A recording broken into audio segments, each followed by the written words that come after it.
दोस्तों नमस्कार। बिहनिया संजय से मैं कौशल तिवारी।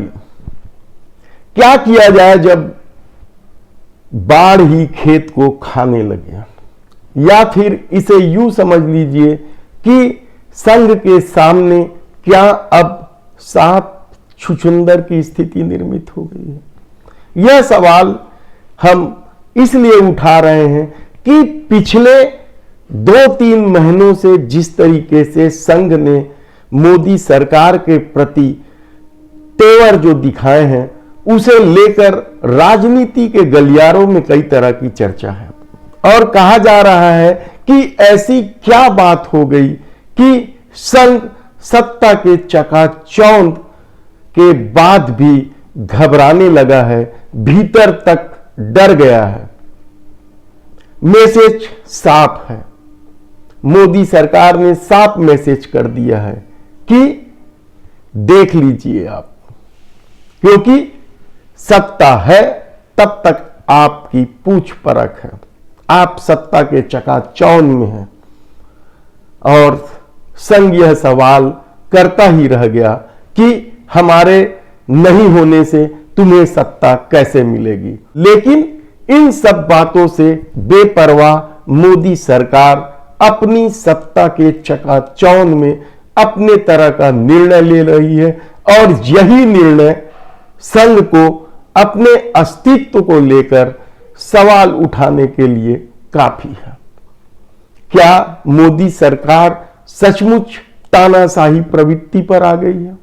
क्या वह सचमुच यह सोच ली है कि हम जनता से कितना भी टैक्स वसूले, महंगाई की बोझ कितना भी हो जाए, बेरोजगारी चाहे कैसी भी स्थिति में पहुंच जाए, देश की आर्थिक स्थिति कितना भी बुरा हो जाए, हमें चुनाव जीतने से कोई नहीं रोक सकता, क्योंकि हमारे पास 2 महत्वपूर्ण हथियार है, छद्म राष्ट्रवाद और छद्म हिंदुत्व। क्या यह बात संघ को नहीं पच रहा है? निश्चित रूप से, क्योंकि भारत जोड़ो यात्रा के बाद परिस्थितियां बदलने लगी हैं। अब वे लोग भी 2 पग चलने को तैयार हो गए हैं जो महंगाई, बेरोजगारी और मोदी सत्ता की नीतियों से त्रस्त हैं, अपना जीवन नहीं जी पा रहे हैं। और जिस तरीके से भारत जोड़ो यात्रा को प्रतिसाद मिल रहा है, यही संघ को बेचैन कर देने वाला है, क्योंकि संघ बर्दाश्त करता रहा है मोदी सरकार को, कहा जाए तो गलत नहीं होगा। विश्व हिंदू परिषद का अध्यक्ष सत्ता के अनुकूल किया गया, भारतीय मजदूर संघ को सत्ता के अनुकूल लाने के लिए एजेंडा थमा दिया गया कि अब आप इस पे ज्यादा नहीं बोलेंगे।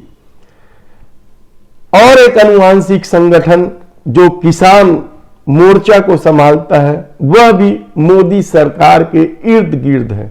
यानी सत्ता के चकाचौंध में संघ के बाकी अनुवांशिक संगठनों को नचाया जा रहा है और यह समझाया जा रहा है कि देखिए, यदि सत्ता है तो सब कुछ है, तुम्हें लोग पूछ रहे हैं, लेकिन सत्ता नहीं रहेगी तो कौन पूछेगा तुम्हें, इसलिए हमारे लिए काम करना पड़ेगा। यह साफ संदेश मोदी सरकार का है और संघ को यही बेचैन कर दे रहा है, क्योंकि नरेंद्र मोदी संघ के प्रचारक रहे हैं। नरेंद्र मोदी अच्छी तरीके से जानते हैं कि संघ की कमजोरी क्या है, और शायद यही वजह है कि वे संघ के साथ खेल रहे हैं या अपनी उंगली में नचाने की कोशिश कर रहे हैं, कहा जाए तो गलत नहीं होगा। लेकिन संघ क्या सत्ता के इशारे पर नाचेगी? कदापि नहीं। उसके अपने तेवर है। इतने सालों की मेहनत को वह एक ही झटके में धूल दूसरित नहीं कर सकती, और शायद यही वजह है कि वह सत्ता पर दबाव डालने के लिए कई तरह के सवाल उठा रहे हैं।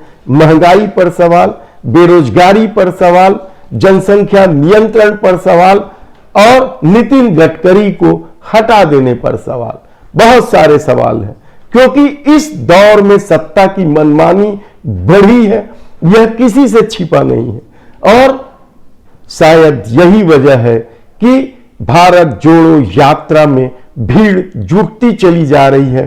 हर कोई अपना योगदान देना चाहता है, सोचता है कोई तो लड़ रहा है इस महंगाई, बेरोजगारी और इस नफरत के खिलाफ। लेकिन सत्ता यह सब बात कहां मानती है, क्योंकि सत्ता जानती है कि उसके धमक, उसके पैसे की पहुंच के आगे सारे मुद्दे बेमानी हो जाते हैं, क्योंकि असली मुद्दा उनके लिए धर्म और राष्ट्रवाद है।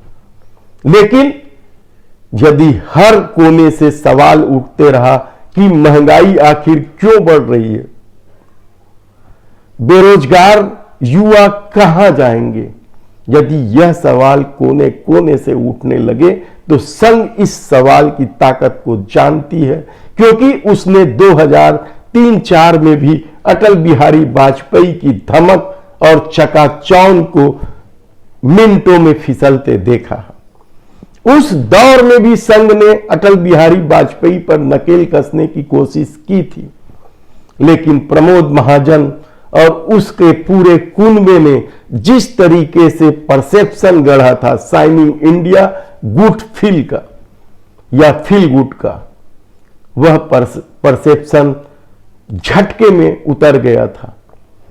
उस सब के बाद भी संघ सचेत था। याद करिए स्वदेशी जागरण मंच के दत्तात्रेय ठेंगड़ी ने जब सवाल उठाया था एफडीआई को लेकर कि कहां एफडीआई होना चाहिए और कहां नहीं होना चाहिए, तो पूरी वाजपेयी सरकार की चूलें हिल गई थी। क्या वैसे ही कुछ सवाल इस बार भी संघ लेकर आने वाला है?